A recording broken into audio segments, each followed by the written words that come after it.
This is Rosa, sericea, omeiensis, pteracantha. It comes from China and the Himalayas. It flowers in spring with single white flowers, 4 petals on each, as with all species roses. You can grow this rose as a large shrub, perhaps in the middle of the lawn or in the garden border for the flowers, but you might also want to grow it for the thorns. For this rose is also called the red wing rose, or simply winged rose. The white flowers that appear in spring are slightly fragrant. The foliage is fern-like, and that's really quite attractive. However, it's the red thorns that are a brilliant red that appear on the new growth that are the main attraction. The dilemma with this rose is how to prune it. You could prune it lightly at the end of winter. However, many gardeners prune it quite heavily, taking out almost all of the old growth. This encourages more new growth and therefore more red thorns.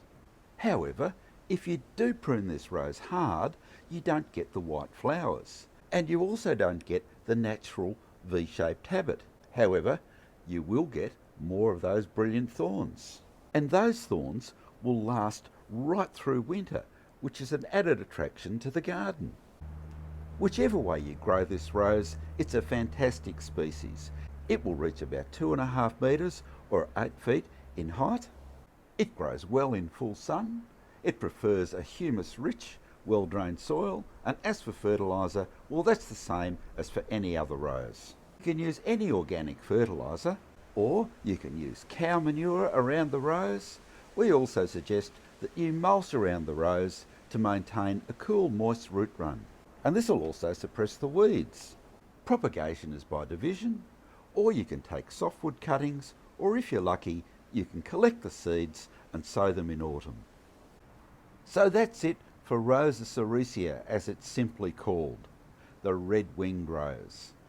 And this is just one of the roses that we're looking at in this series on wild roses, species roses, and other interesting roses of note.